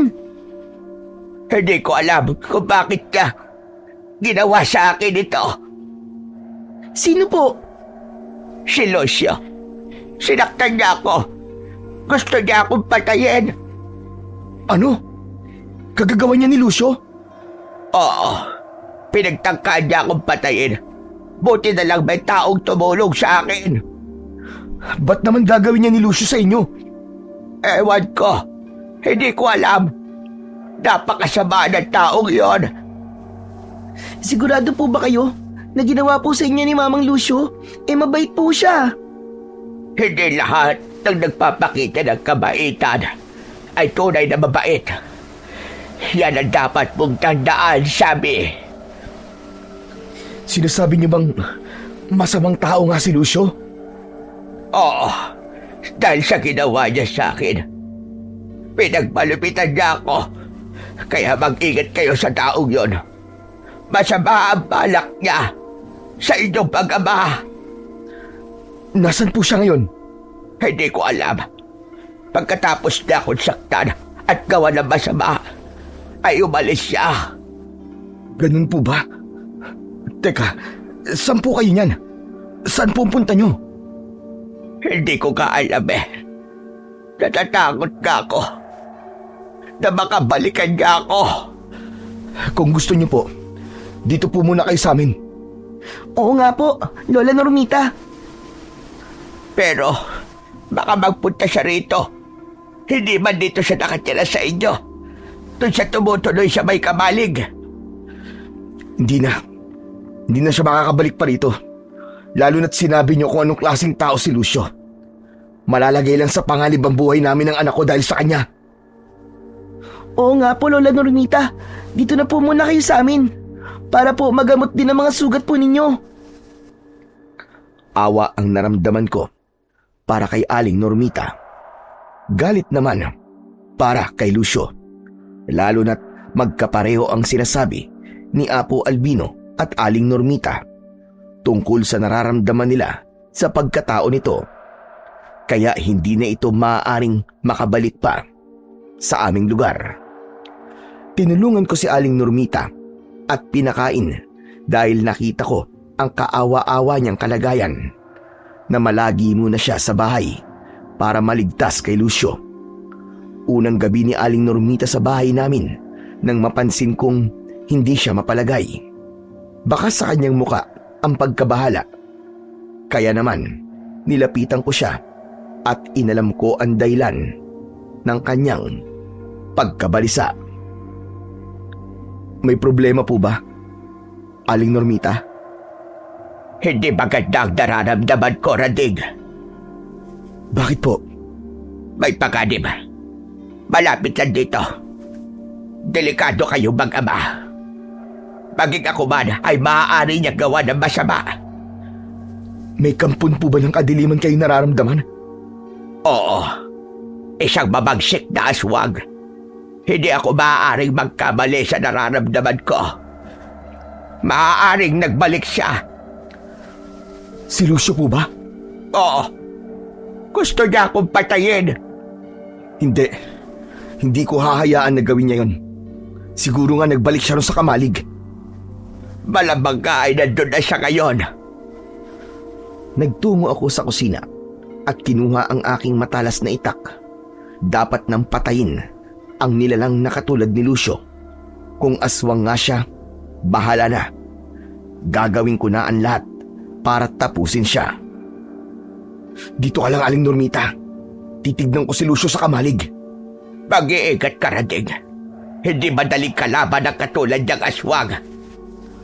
Tama nga ang kutob ko. Naroon si Lucio at nagbalik ito. Masaya pa siyang sinalubong ako nang makita niya. Maliwanag ang sikat ng buwan ng mga sandaling yon. Subalit ang liwanag ay tila merong ikinukubling lagim. Ikaw pala, Rading. Ngayon lang ako nakabalik. Pupunta kasi ako sa malayo. Ang kapal din talaga ng pagmumukha mong bumalik pa rito. Galit ka sa akin? Bakit? Dahil sinungaling ka. Nilinlang mo kami mag-ama. Mapagkunwari ka. Manluloko! Hindi ako manluloko, Rading. Di ba kaibigan tayo? Sabi ko sa'yo ang lahat. Tama na, Lucio, tama na! Huwag mo na akong paandaran sa mga paganyan-ganyan mo dahil bistado ko na ang tunay mong kulay. Kung anong totoong pagkatao mo. Masama ka. Isa kang kampo ng kadiliman. Aswang ka at anumang oras ay maaari mo kaming atakihin at patayin. Hindi totoo yan, Rading. Hindi masama, Lucio. Hindi ako aswang. Huwag ka na magpanggap pa. Sige, baguhin mo na ang itsura mo. Maging aswang ka na para makita ko na ang sikreto mo. Pero titiyakin ko sa'yo na ngayon na rin ang katapusan mo. Hindi ka sasantoy nitong matalas kong itak. Wag, Rading. Hindi mo gagawin yan. Wag mo ko sasaktan. Kahit magmakaawa ka pa, kahit ano pa sabihin mo, hindi na kita paniniwalaan pa. Rading, nagsasabi ako ng totoo sa'yo. Masama ka, Lucio, masama ka. Ipinagtapat na sa akin ni Aling Normita ang totoo mong pagkatao. Nakausap mo siya? Oo, Nakita ko ang kaawa-awa mong ginawa sa kanya, hayop ka. Pinagtangkaan mo siyang patayin. Marami siyang sugat nang magpunta dito. Dito siya ngayon? Punta at humingi ng tulong? Oo, napakasama mo. Wala kang puso. Nagawa mo yun sa isang matandang babae dahil halimaw ka. Halimaw ka! Kampun ka ng dilim! Mali. Mali lahat ng sabi niya sa'yo. Hindi totoong masama ako. At lalong hindi ako aswang. Tama na, Lucio, tama na! Hindi na ako maniniwala sa'yo kahit kailan. Rading, ikaw makinig ka sa akin. Kung may halimaw, may aswang sa aming dalawa, hindi ako yun. Si Normita, mabagsik na aswang, nagpapanggap na kawawa. Kilala ko siya, Rading. Maniwala ka. Gumagawa ka pa ng kwento, ha? Pinapasama mo pa siya. Yun ang totoo. Si Normita. Siya ang aswang. Halimaw siya. Matagal ko na siyang hanap para matigil na ang kanyang kasamaan. Paano kita paniniwalaan? Dahil ako nagsasabi ng totoo. Takot siya sa akin. Dahil ako lang ang maaari natapos sa kanya. Teka. Naguguluhan ako sa inyo. Nasa loob siya ng bahay mo? Oo, naiwan siya ron. Kasama ni Sammy. Hindi mo dapat gawa yun. Iniwan mo mag-isa Sammy. Kasama aswang. Pagkatapos malaman ni Lucio na kasama ni Aling Normita ang anak ko, tumakbo siya patungo sa bahay at labis ang pag-aalala. Wala akong ibang pagpipilian kundi ang sundan siya. Hindi ko pa rin maintindihan ang mga nangyayari ng mga sandaling yon dahil ang sinabi ni Aling Normita ay si Lucio ang masama at siya ang aswang. Kaya lamang, ayon naman kay Lucio, ay si Aling Normita ang mapagpanggap, ang matandang babae, ang totoong kampon ng dilim. Siya ang mabagsik na aswang. Tuloy-tuloy na pumasok si Lucio sa loob ng bahay at nakasunod ako. Kapwa namin nakita na kasama ni Aling Normita si Sammy. Takot at umiiyak ang bata. Lumayo ka sa kaibigan ko, Normita! Wag mo siyang idamay! Wag mo siyang idamay sa kasamaan mo! Ano ba sinasabi mo, Lucio? Rading, lumayo ka kay Lucio. Hindi ka ligtas sa kanya. Tama na ang pagkukunwari mo, Normita. Alam mo kung ano ang totoo. Oo, alam ko na ikaw ang masama. Ikaw ang aswang. Wag mong linlangin si Rading. Tama na ang pagpapanggap mo. Kahit na ano pa sabihin mo, dapat ka nang mawala. Dapat ka nang tapusin. Noon ko lang nakita yon. May kinuha sa kanyang bulsa si Lucio. Isang medalyon yun na ipinakita sa akin. Rading, huwag kang papayag na saktan ako ng aswang na si Lucio. Gusto niya akong patayin para pakinabangan niya kayo. May masama siyang plano. Nagagalit siya dahil binisto ko na sa inyo ang katotohanan. Lucio, kung may katibayan ka para paniwalaan ka na ikaw ang nagsasabi ng totoo, katulad mo, ay meron din akong taglay na medalyon. Hinawi ni Aling Normita ang kanyang mahabang buhok at ipinakita ang nakasabit sa leeg na medalyong itim. Wag kang maniwala sa kanya, Rading. Halimaw ang matandang yan. Sabi, halika. Lumapit ka sa akin. Lumayo ka kay Normita. Pero wala po siyang masamang ginawa sa akin. Ang totoo po, nananaginip po ako ng masama.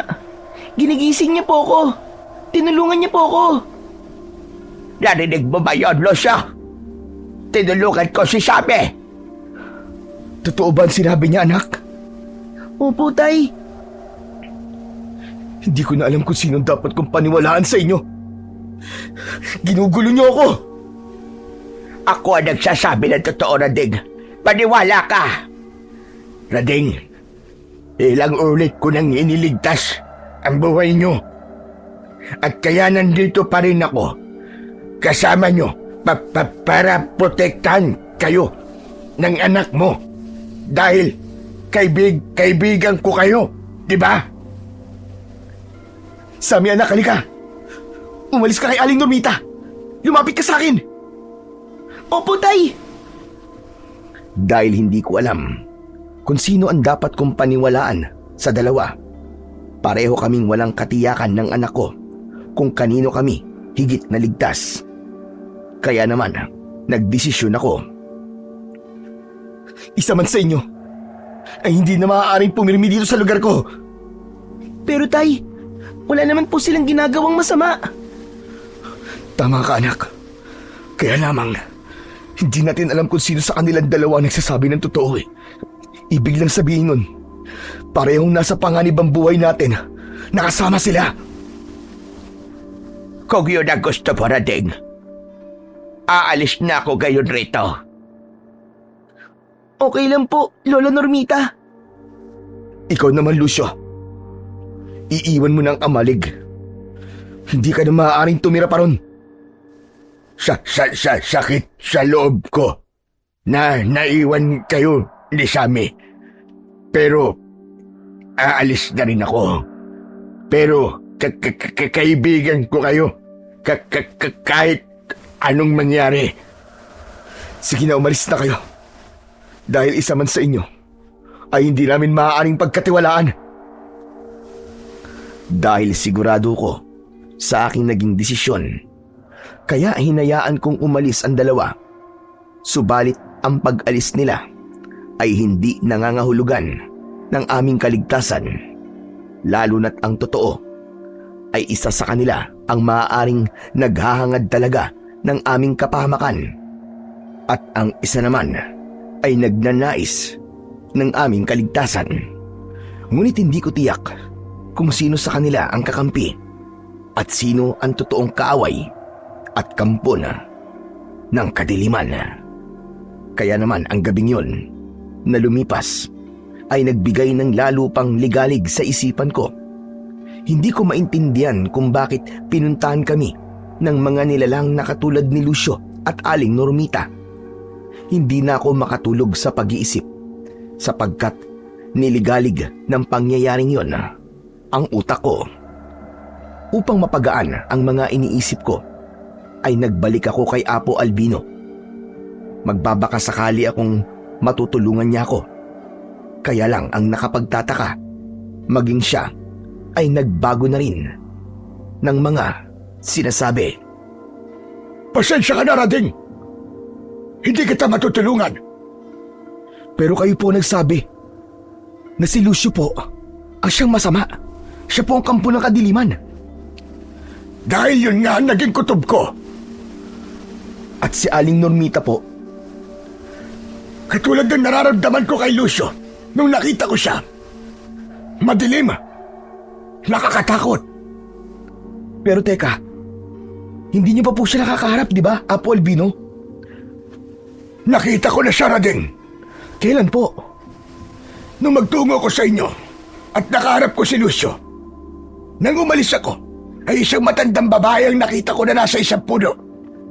Alam ko na siya si Normita, ang babaeng tinutukoy mo.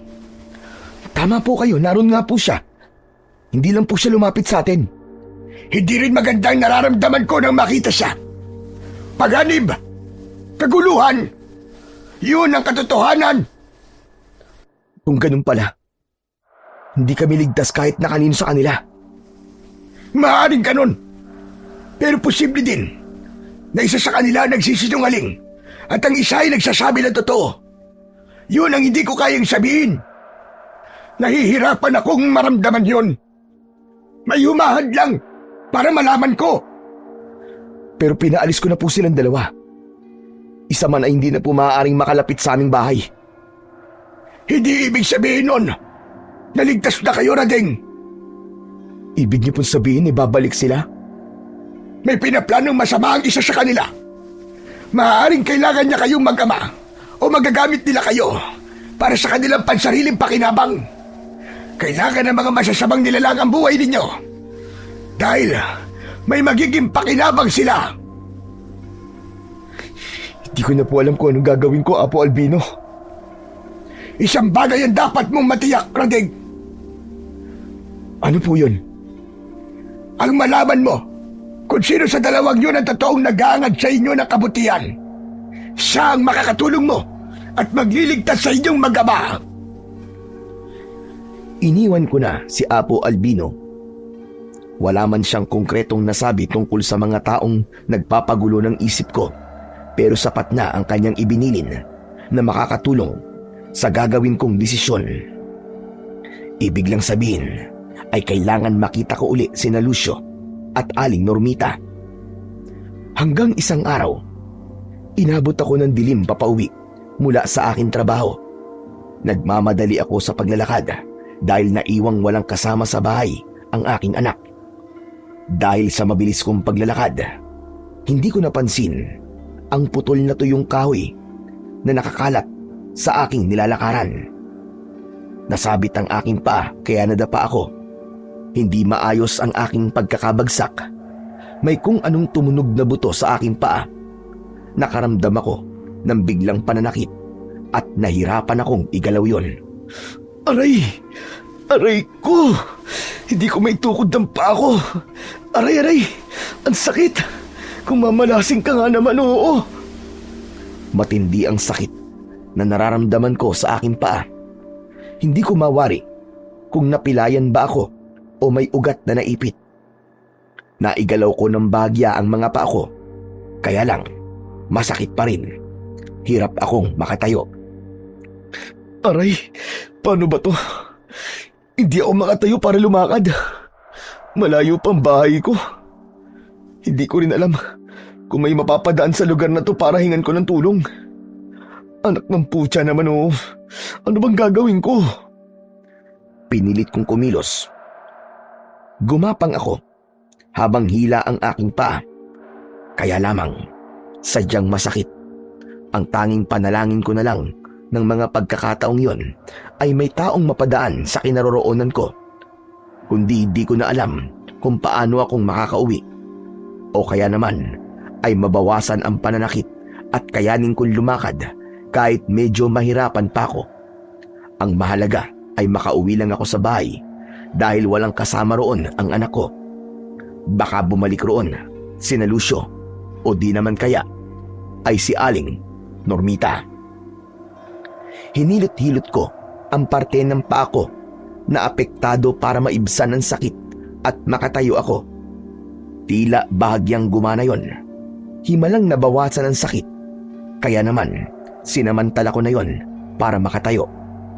Humawak ako sa puno na malapit sa kinaroroonan ko para piliting makatayo. Nagawa ko namang makatayo pero pinakikiramdaman ko pa rin kung makakaya kong humakbang. Naitukod ko ang paa ko kahit naroon pa rin ang kirot. Ngunit konti na lang. Naihakbang ko na rin ang mga paa ko. Mabagal ang aking lakad. Mula sa masukal na lugar na aking kinaroroonan ay may narinig akong pag-angil ng tila isang hayop. Nag-uumpisa na ring dumilim noon ang buong paligid. Napahinto ako at nakiramdam kung anong hayop yun at saang lugar nang gagaling ang naririnig kong pag-angil. Ganun na lamang ang gulat ko na mula sa aking likuran ay lumabas ang isang halimaw. Nakakatakot ang kanyang anyo. May matatalim na pangil at matutulis na mga kuko na animo ay mga patalim. Isang uri yon ng aswang. Hindi ako maaaring magkamali. Isang aswang na kung tawagin ay aswang Harimodon. Ang anyo nito ay tila isang baboy ramo, subalit nakatayo na parang tao sa aking harapan. Sa pagkakabigla at naramdamang takot, ay napahakbang ako paurong. Dahil masakit ang aking paa, hindi naging maayos ang aking paghakbang. Kaya bumagsak ako ng paupo. Narinig ko ang pag-atungal ng harimudon at lumapit ito sa akin. Akmang susunggaban na ako ng halimaw nang marinig ko ang boses ng isang babae. Itigil mo yan! Huwag mo siyang sasaktan! Si Aling Normita yon na pinigilan ang pag-atake sa akin ng aswang. Hindi ko alam kung saan nanggaling ang matandang babae. Subalit ang importante sa akin ng pagkakataong yon ay hindi natuloy ang pag-atake ng harimudon. Aling Normita, salamat po dumating kayo. Naglalakad ako na makarinig ng ingay at pag-angin. Tinignan ko at ikaw nga nakita ko na dig at gusto kang atakihin ng aswang. Utang ko po sa inyo ang buhay ko. Kaya lang, hindi pa rin po umaalis ang kaswang. Huwag ka mag-alala. Aalis siya. Ako bahala. Nakita kong hinawi ni Aling Normita ang kanyang mahabang buhok at lumitaw ang kwintas niyang medalyon. Nagkaroon yun ng bahagyang liwanag at nakita yon ng harimudon. Umalis ka na rito, aswang ka! At tantanan mo si Radeg! Huwag mo siyang pakialaman! Pagkatapos utusan ni Aling Normita ang halimaw, ay lumayo na ito. Nagtataka ako na ganun lang kadali na paalis ng matandang babae ang harimudon. Wala na. Ligtas ka na, Radeg. Sabi ko naman sa'yo, hindi kita pababayaan. Paano niyo pong nagawa yun, Aling Normita? Napasunod niyo po ng ganong kadali ang halimaw. Natakot siya sa akin dahil sa medalyong hawak ko. Kung ganun, isa po kayong manunugis ng aswang. Ewan ko kung yun ba ang tawag doon. Hindi siya manunugis, kundi isa siyang mapangpanggap na aswang. Napalingon kami ni Aling Normita mula sa likuran namin. Naroon pala si Lucio. Kanina pa marahil nakikinig sa aming pag-uusap. Lucio, anong ginagawa mo rito? Bakit ka nandito? Bantay kita, Rading. Dahil kaibigan kita. Ayokong mapahamak ka.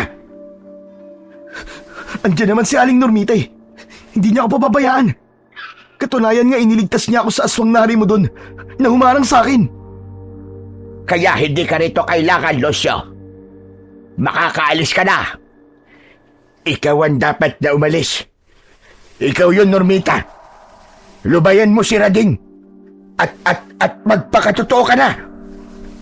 Baliw ka na talaga, Lucio. Baliw! Dapat kang mawala, Normita. Para wala nang magasik ng lagim. Muli ay kinuha ni Lucio sa kanyang bulsa ang isang medalyon at itinaas yun. Ikinatakot yon ni Normita. Nagbigay ng malakas na liwanag ang medalyon. May lumalabas na mga tila maliliit na kidlat mula sa medalyong hawak ni Lucio. Gagamitin mo rin ang medalyon mo, Normita, para malaman ni Rading kung ano ang katotohanan. Subalit hindi ginamit ni Normita ang kanyang suot na medalyon. Ayaw mo gamitin dahil medalyon yan ng dilim para palakasin ang ginagawa mong kasamaan at hindi para sa pagliligtas at paglaban sa mga kampon ng dilim. Hindi ko alam ba't sinasabi mo, pero tandaan mo ito, Lucio. Hindi pa ako tapos sa'yo. Puro kasat-sat, pero di mo ako kaya. Dahil ako ang totoong manunugis. Ako ang tatapos sa aswang na kagaya mo. Muling itinaas ni Lucio ang kanyang hawak na medalyon. Minsan pa, lumabas ang tila maliliit na kidlat at tumatama sa katawan ni Aling Normita. Napapasigaw ito at tuluyan ng tumakbo papalayo. Umalis na ang totoong aswang. Ang tunay na kampon ng dilim. Si Normita? Siya ba ang kampo ng dilim? Siya ang tunay na aswang? Tama ka, Rading. Siya ang mapanganib na aswang na binabantayan ko. Pero kanina lang, iniligtas niya ako sa aswang na mukhang baboy ramo ah. Aswang yun. Nalikha niya. Aswang na ginamit niya para maniwala ka sa sasabihin niya. Teka, totoo ba lahat ng sinasabi mo, Lucio? Hindi pa rin ikaw naniniwala, Rading?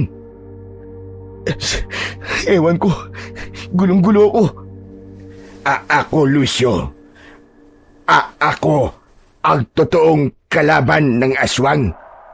Ako ang manunugis. Pero kakaiba kay. Bakit ikaw ang manunugis?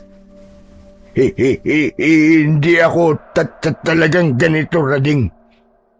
Nagkaganito ko dahil sa aswang.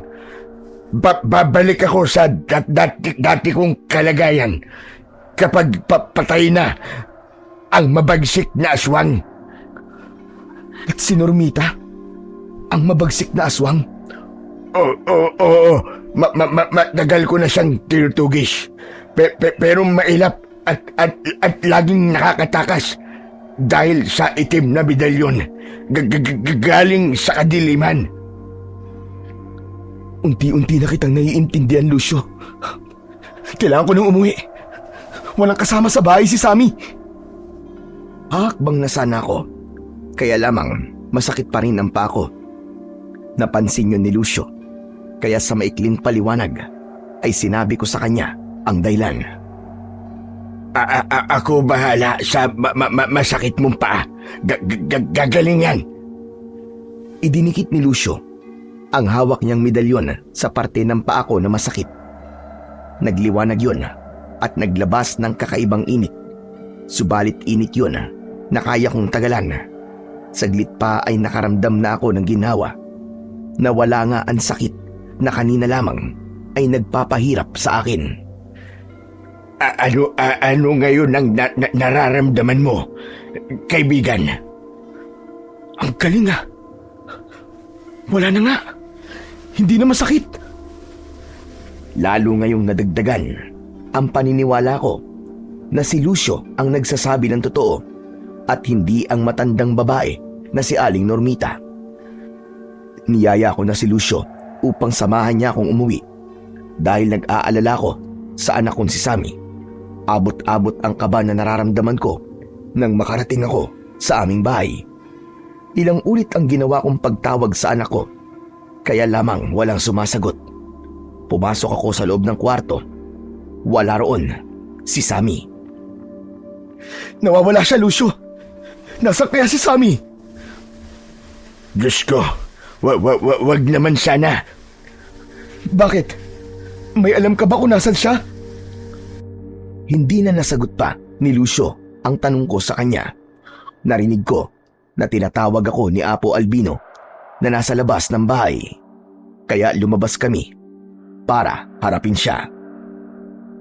Mabutit narito ka na, Rading. Meron kang dapat malaman. Ano po yun, Apo Albino? Kanina, nakita ko na umalis ang anak mo. May kasama siya. Sino po? Ang matandang babae. Si Normita. Siya ang kasama ni Sammy. Tama ang kutob ko. Si Normita nga ang kumuha kay Sammy. Kinabahan ako nang makita kong kasama niya si Sammy. Tinanong ko ang bata kung saan pupunta. Ang sabi niya, may pupuntahan lang sila at wala akong dapat ikabahala dahil ligtas siya sa kanyang lola Normita. Yun ang sabi niya sa akin.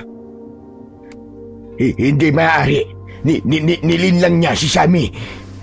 Pinaniwala sa panluloko. Rading, may kutob akong delikado siya sa matandang babaeng yon. Anong gagawin natin? Lucio, paano si Sammy? Huwag kang mag-alala. Babawiin natin si Sammy kay Normita. Dapat kumilos na kagad tayo. Baka gawan niya ng masama ang kaibigan ko. Iniwan na namin si Apo Albino. Naging sunod-sunuran ako kay Lucio sa kanyang gagawin dahil ipinauubaya ko na sa kanya ang magiging kaligtasan ni Sammy. Ngayon ay nabuo na sa isipan ko na si Lucio ang tunay na tagapagligtas at maaasahan ko. Siya ang manunugis na kalaban ng mga aswang. At si Normita, siya ang mapagpanggap na kampon ng kadiliman. Siya ang mabagsik na aswang na walang ibig gawin kundi ang maghasik ng lagim at kasamaan. Habang naglalakad kami ni Lucio, ay pilit kong inaalam kung saan kami pupunta. Doon tayo sa lugar. Sa kuta ni Normita. Doon niya dinala ang anak ko? Oo, dahil gagamitin nila si Sammy. Ano bang kailangan niya kay Sammy? Makinig ka sa akin. Bakit kaming mag-ama ang pinuntirya ng aswang na yun? Kayo, ang una nilang nakitang magiging pakinabang. Kung sino ang nauna, iyon ang kailangan nilang makuha. Lalo na bata. Sa sariwa. Sariwa si Sammy. Hindi maaari yun, Lucio. Hindi pwedeng gawin niya yun sa anak ko. May kalayuan din ang aming nilakad hanggang sa makarating kami sa isang tila nakatagong lugar. Nasa loob yun ng matataas na kakauyan, pero sa loob nun ay makikita ang isang nakatagong kuta. Andito ang anak ko? Alamin natin. Pero dito ang kuta ni Normita. Kasama niya ang iba't ibang uri ng aswang. Marami sila rito? Oo, Rading. At gusto kong tapusin natin sila. Ano? Pero hindi kita matutulungan, Lucio. Wala akong anumang armas na magagamit laban sa mga aswang. Kanina, dikit ko sa'yo ang medalyon. May kapangyarihan na pumasok sa katawan mo, kaibigan ko. Ha? May pumasok na kapangyarihan sa akin? Anong gagawin ko? Kaya mong labanan ng aswang. Gamit ka ng kahoy na ipamamalo mo sa kanila. Magiging malakas ka. Maniwala ka sa akin. Totoo ba ang sinasabi mo, Lucio? Oo, totoo yun, kaibigan. Magtiwala ka lang. Agad akong humanap ng kahoy na maaari kong gamitin sakaling may aswang o kung anumang halimaw na biglang umatake sa akin. Nakakita naman ako ng isang kaputol at matigas na kahoy. Ipinakita ko yon kay Lucio. Pwede na ba to, Lucio? Oo, magagamit mo yan. Laban sa mga aswang. Nag-uusap kami ni Lucio nang bigla kaming nakarinig ng malakas na ugong sa aming paligid. Napatakip ako sa aking tenga dahil masakit sa pandinig ang ugong na yon. Ano nangyayari, Lucio? Bakit may malakas na ugong ako naririnig? Nalaman nila, may ibang nilalang dito. Kaya anumang oras, sasalakay ang mga aswang na nandito. Huwag kang matakot. Kita mo tong medalyong ko. Lagot sila dito. Takot sila sa medalyong ko. Nagpatuloy ang ugong na naririnig namin ni Lucio. Maya-maya pa ay may mga angil hanggang sa lumantad ang iba't ibang laki ng mga aswang na harimodon. Animoy baboy ramo na nakatayo na parang tao ang mga ito. Diyos ko! Mga harimodon! Sila ang aswang na nandito. Mga alagad ni Normita. Kaya ba natin ang mga to, Lucio? Sabi ko sa'yo, Rading, wag kang matakot. Akong bahala. Protektahan tayo ng medalyong ko. Sige, nagtitiwala ako sa'yo, kaibigan. Unti-unti na ngang lumapit sa amin ang mga aswang harimodon. Nakakatakot ang kanilang mga itsura. At tila may usok na lumalabas sa kanilang malaking butas na ilong. Yun ay kanilang hininga na hindi kaaya-aya ang amoy. Diyos ko, mukhang sa amoy pa lang ng hininga ng mga to. Mamamatay na ako, Lucio eh. Tiis lang, Rading. Hindi tayo dapat madaig ng mga aswang na yan. Kailangan magapi natin sila. bago natin mailigtas si Sammy. Kailangan mo nang tapusin sila para makita ko ang anak ko. Oo, ganun na nga. Kaya kailangan magtagumpay tayong harapin ang mga hari mo doon. Nagsimula na nga lumusob kay Lucio ang ibang hari mo doon. Tanging matigas na kahoy lamang din ang kanyang sandata. Subalit taglay niya ang medalyon na may magagawa para tiyakin na hindi siya mapapahamak. Kaya naman, sa bawat hataw ni Lucio, gamit ang matigas na piraso ng kahoy, ay umiigik ang harimudon. Natatamaan ito. Wala silang pinagkaiba sa baboy ramo. Nakakatayo nga lang ang mga aswang na harimudon. Hindi kami magpapatalo sa inyo. Dapat na kayong malipol. Mabilis kong kumilos ang mga aswang na harimudon. Subalit nasasabayan yon ni Lucio. Nalibang ako sa panunood kay Lucio kung paano niya hinaharap ang mga aswang. Hindi ko napansin na mula sa aking gawing likuran ay merong umatake sa akin. Salamat na lamang at napalingon ako, kaya nailagan ko ang pagdaluhong ng aswang. Diyos ko, muntik na ako ron ah.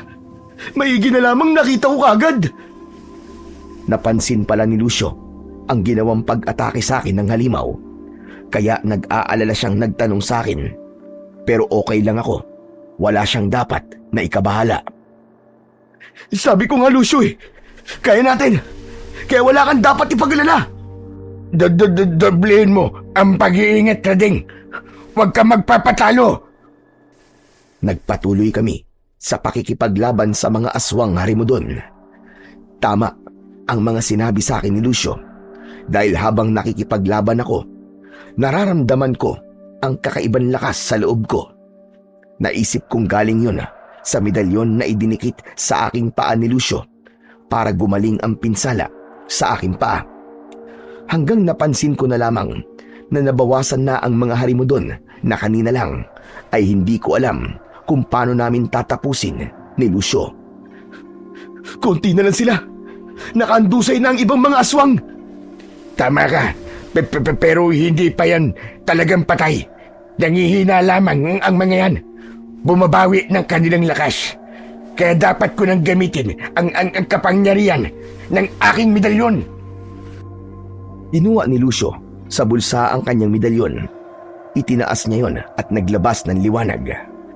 Mula sa liwanag ay tila may maliliit na kidlat na tumatama sa katawan ng mga aswang na nakahandusay. Sa bawat pagtama ng maliliit na kidlat sa katawan ng mga harimudon ay napapaigdad ang mga ito. Tama nga pala si Lucio.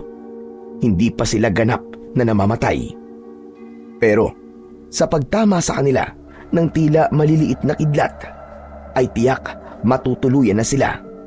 Matatapos na ang paghahasik nila ng kasamaan.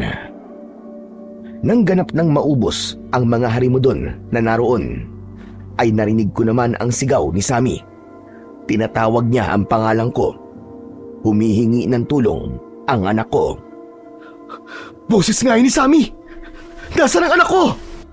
Ililigtas natin siya. Tiyak, ilalabas nila si Sammy.